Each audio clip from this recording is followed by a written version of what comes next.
기온이 뚝 떨어지면서 가을 향기가 짙어졌죠. 가을만 오면 식욕 돋는다는 분들이 참 많은데요. 어떻게 먹느냐가 노화의 속도를 결정짓는다고 합니다.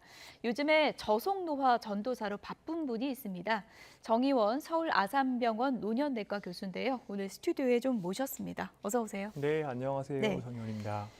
보통 건강하게 오래 산다 그러면 많은 분들이 그거 유전자 아니냐, 네. 팔자다 이런 얘기도 하는데 네. 생활 습관에 따라서 정말 수명이 크게 달라집니까? 네, 전문가들은 통상적으로 유전이 한 30%, 물론 예. 여기에는 운도 좀 들어갑니다. 예. 그리고 70% 정도는 생활 습관에 누적된 결과라고 이야기를 하고 있고요. 최근 연구들을 보면 지난 2년 동안의 나의 식사가 어땠느냐에 따라서 나의 노화 속도가 30% 이상 차이가 난다는 연구 결과도 있고, 또 절식이라고 해서 식사량을 줄이는 이런 실험을 해보면 어떤 연구에서는 생물학적 노화 속도를 최대 75%까지 낮췄다는 결과도 있습니다. 그러니까 먹는 것이 굉장히 중요하다고 볼 수가 있습니다. 그러니까 생활 습관에 따라서 내가 몇 살까지 건강하게 사느냐를 상당히 이제 결정할 수 있는데 그 중에서도 중요한 게 이제 식단이다. 그렇죠. 이렇게 강조를 해주셨습니다. 네, 맞습니다. 그래서 교수님이 요즘에 강조하는 저속노화 식단을 제가 좀 공부를 해가지고 네. 그래픽을 준비했거든요. 보여주시죠. 저속노화 식사법. 메모 좀 해주시죠. 예, 어떤 것들인지 소개를 좀 해주세요. 네, 코어가 되는 가장 중심에 있는 것은 제가 이제 마인드 식단이라고 해서 지중해 식단이 잘 알려져 있고요. 또 예. 대쉬 다이어트라고 해서 만성질환 예방 효과가 있는 식단이 있습니다. 주로는 고혈압의 비약물적 치료에 사용되는 식단인데 예. 이 식단의 장점들을 모아서 만들었고요. 장점들을 모으다 보니까 약간 단순해진 면들이 있습니다. 전통 한식과 비슷한 면들이 많이 있어서 예. 제가 이 식단을 중심으로 한국 분들이 실천을 쉽게 할 수 있는 식단을 예. 만들어서 선보이고 있고, 예. 그래서 저속노화, 노화를 느리게 만들 수 있는 식사법으로 알리고 있습니다. 예. 제가 조금 짚어드리면 올리브 오일, 통곡물, 생선, 다양한 채소, 견과류, 베리류, 과일, 콩. 이 식단을 네. 한 번에 이걸 다 식단에 넣으라는 건 아니죠? 나눠서 네, 먹으면 되는 거죠? 이 식단에서는 예. 더 먹기를 권장하는 것들이 있고 덜 먹기를 또 권장하는 것들이 있습니다. 여기서 제일 중요한 게 어떤 겁니까? 일단 제일 중요한 거는 0번으로 제가 항상 말씀드리는 게 있는데, 네, 단순당과 정제국물이 많이 들어있는 초가공식품들을 섭취를 줄이는 겁니다. 과자, 튀김, 패스트푸드, 소위 우리가 정크푸드라고 부르는 것들인데, 특히 또 우리가 이제 식자재 마트나 어떤 슈퍼에서 살 수 있는 공산품의 형태로 나와 있는 이런 식품들을 사게 되면 소세지 이런 거요? 가공육도 여기에 포함이 될 네. 수 있습니다. 근데 이런 식품들은 대개는 같은 양의 탄단지, 즉 영양소를 먹는다 하더라도 같은 성분으로 먹어도 너무 맛있게 설계가 되어 있고 또 혈당을 빠르게 올리기 때문에 예. 먹고 나면 금세 배가 꺼집니다. 컵라면 먹고 나면 1시간 지나면 졸리고 예. 2시간 지나면 배고파서 또 먹어야 되거든요. 예. 칼로리는 되게 많은데도 불구하고요. 예. 그래서 이런 식사를 피하는 게 일단 0번이 됩니다. 그 다음에 더 먹어야 되는 것은 사실은 이 식단에서 주로 말씀드리는 이제 콩이나 통곡물, 이런 천천히 혈당을 올리는 음식들, 이런 것들을 이제 더 먹어야 된다 얘기를 하고, 간식으로는 견과류 섭취를 권고를 하고 있고, 녹색 채소와 베리류 과일들, 예. 한국 분들은 제철 과일들 드시면 될 것 같습니다. 꼭 블루베리 안 먹어도 네, 제철 우리나라에 과일이면 뭐가 나오는 있죠? 예. 사과, 배라든지 복숭아 이런 과일들이 대부분 다 당지수가 낮고 예. 섬유질도 많이 들어있기 때문에 그렇군요. 대개는 몸에 좋습니다. 이런 예. 과일들 많이 드시고, 단백질 섭취를 위해서 동물성 단백질 드신다고 하면 생선이나 가금류 이런 것들을 조금 더 드셔보실 수 있다 말씀드리고 있고, 예. 덜 드셔야 하는 것은 말씀드린 정크푸드들이 있겠고, 그다음에 또 포화지방이 많이 들어있는 가공육 말씀하셨던, 그다음에 붉은 고기, 예. 그러니까 소고기, 돼지고기, 양고기 이런 것들은 조금 더 줄이면 좋겠다고 이야기를 하고 있고, 그다음에 특히 튀긴 음식들, 안 좋은 식물성 기름으로 만들어지고 트랜스지방 만드는 경우가 많기 때문에 이런 것들 줄일 것을 권고하고 있습니다. 예. 근데 그 식단을 다시 보여주시면 이제 많은 분들이 저 식단 보면서 네. 좀 의구심을 갖는 게 네. 주변에 잡곡 광고 보면 소화가 잘 안 된다는 분들도 있거든요. 맞습니다. 그런 분들은 그래도 먹는 게 좋은 거예요? 아니면 피하는 게 좋은 거예요? 당연히 소화가 잘 되는지 안 되는지 확인해 보시고, 예. 이런 배합 비율이나 이런 것들은 조절하시는 게 좋겠는데, 통곡물 특히 귀리라든지 현미 100% 이렇게 드시면 정말 어떤 분들은 대변으로 그냥 그대로 소화 안 되고 나온다는 분들도 있으시고, 예.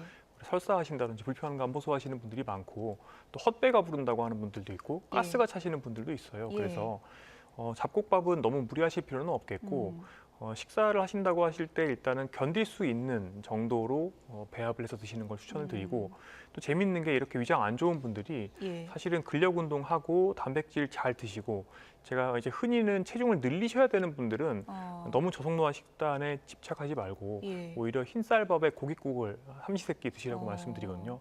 그러니까 초등학생과 70대 노인이 비슷한 식사를 하셔야 되는데 예. 몸에 에너지가 부족한 상태인 거죠. 예. 이럴 때는 오히려 내 근육을 늘리는 방식으로 식사를 하시게 되면 장기적으로는 소화 기능도 개선되는 경우가 많이 있습니다. 그래서 체질에 맞추셔서 하시는 게 당연히 좋겠고요. 그러니까 꼭 메모를 해두셔야 될 게 이제 소화가 안 되는 분들은 굳이 잡곡밥을 고집하지 않는 게 좋고 그리고 초등학생이나 노년기 계신 분들은 이제 기운이 나는 게 중요하기 때문에 네.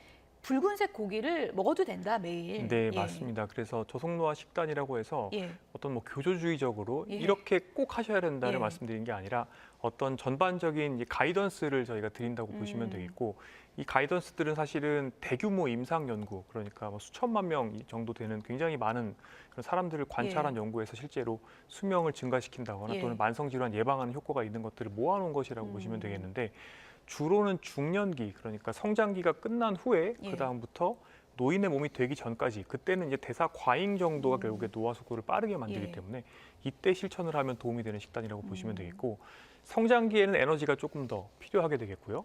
노년기나 아니면 또 뭐 항암 치료를 받으신다거나 예. 여러 가지 질환이 있으셔서 체중이 계속 빠진다 이럴 때는 오히려 너무 이렇게 에너지를 줄인다거나 채소 위주로 드신다거나 하면 오히려 뼈 밀도가 축 나고 근육이 축 날 수 있는 거죠. 그래서 이런 식단을 전도하고 계신 교수님은 도대체 어떻게 드시나 저희가 네. 교수님 식단 사진도 좀 보내주세요 이렇게 부탁을 드렸는데 네. 이렇게 드신다 그럽니다. 아침, 점심 이렇게 드시는데 아침에 뭐 드시는 거예요? 저희 병원에서는 아침에 한식 메뉴를 고를 수 있고 또 양식 메뉴를 예. 고를 수 있는데 이 양식 메뉴 중에 저는 찐계란 2개 그리고 양배추 샐러드를 예. 제가 먹을 수 있는 만큼 좀 최대한 많이 먹고 있고 그다음에 올리브 같은 것들을 이렇게 조금씩 덜 수 있게 되어 있습니다. 예. 거기에다가 두유를 2개 발라서 하나는 이제 이후에 먹으려고 이제 저장을 해놓고요. 예. 하나는 커피 에스프레소 샷 하나 내려서 두유 라떼를 만들어서 먹습니다. 예. 그래서 저 아침 식사에서 단백질은 약 21g 정도가 들어가게 되니까 예. 이 젊은 성인에 필요한 재보신 건 단백질량을 아니죠? 당연히 예. 측정을 해봤습니다. 측정도 하시니까. 예. 물론 저것을 뭐 분석을 한 것은 예. 아니고 계란은 중간짜리가 하나가 이제 6g 정도 들어가게 되겠고 그렇군요. 두유가 200ml에 9g 단백질이 들어있는 제품입니다. 그래서 21g 정도가 됩니다.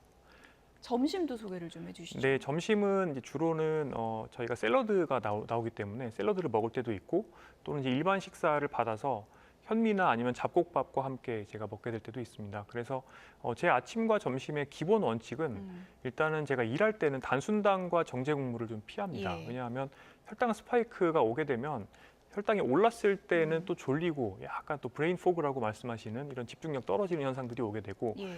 그러다가 혈당이 또 쭉 떨어지게 되면 예. 이때는 또 식욕이 올라오기 때문에 그때 스트레스 호르몬도 나오고요. 예. 그래서 아침에 특히 단순당과 정제곡물을 많이 먹으면 한 10시, 11시 되면 배가 너무 또 꼬르륵꼬르륵 하게 되고요. 점심을 또 과식할 우려가 있습니다. 예. 그러면 또 점심을 단순당 정제곡물 먹으면 오후 1~2시에는 식곤증으로 일 못하고 악순환이라는 네, 오후 3시에는 말씀이시네요. 간식이 땡깁니다. 예. 이러다 보니까 아침, 점심 때는 저는 가급적 단순당 정제물을 피하고 단백질과 채소 위주로 식사를 하고요. 대신에 저녁에는 좀 비교적 예. 단백질도 많이 들어있고 또 복합탄수화물, 흰쌀밥도 때로는 가끔 먹고 삼겹살도 있고요. 드세요? 그럼요. 그래서 그렇군요. 예. 실제로 이 저속노화 식단의 코어가 되는 마인드 식단 연구에서 인지 기능 감퇴 속도를 느리게 만들 수 있는 정도로 식사를 하려면 어느 정도 해야 되는지를 봤는데요. 네.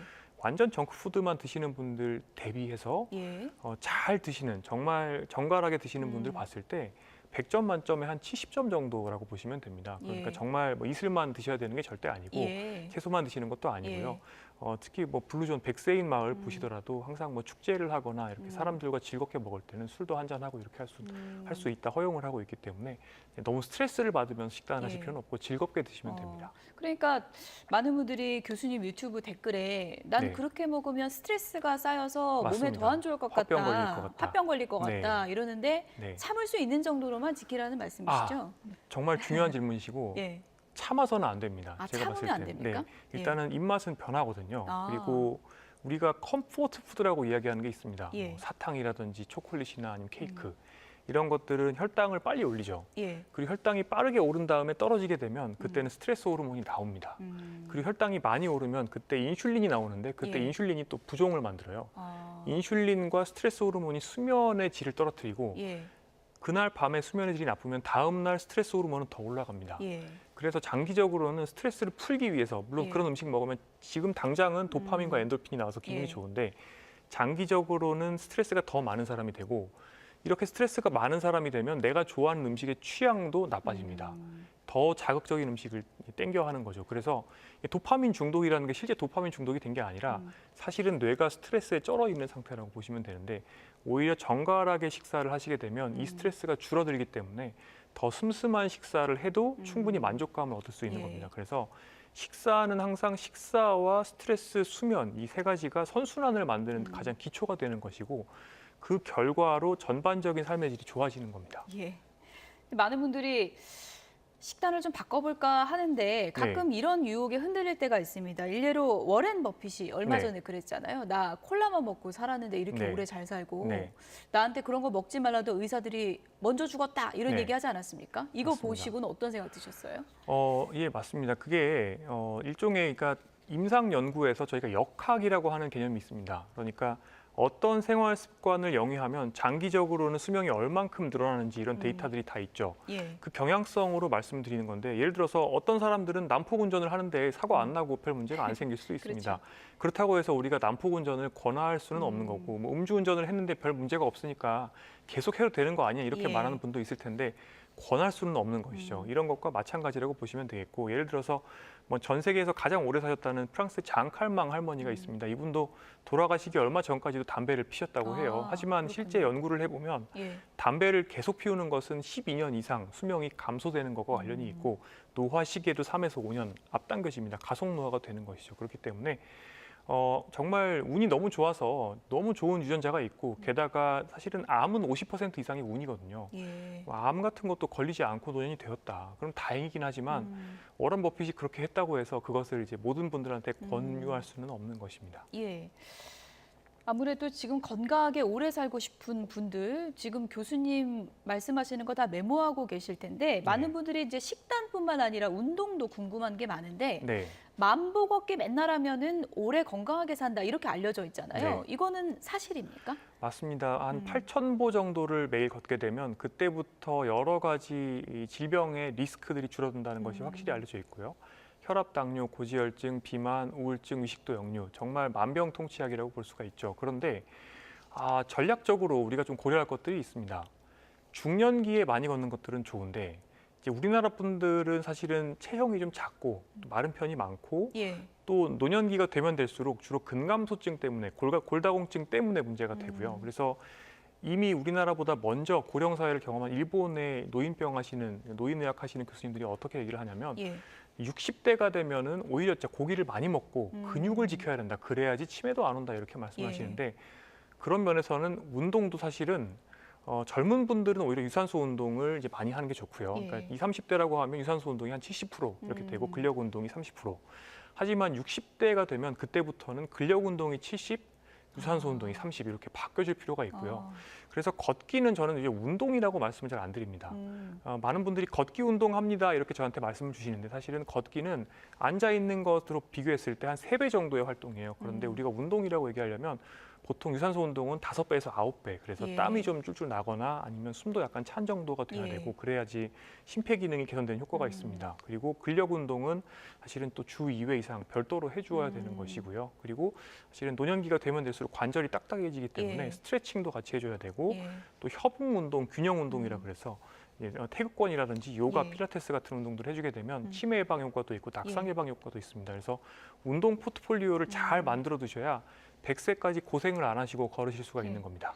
노년기에 있는 분들 걷기만 하시는데 근력 운동이 반드시 필요하다 이거 얘기해 주셨고요. 끝으로 저 네. 이거 진짜 궁금한데요. 매일 한두 잔 음주하는 거랑 네. 일주일에 한 번 정도 폭음하는 거랑 뭐가 더 나빠요?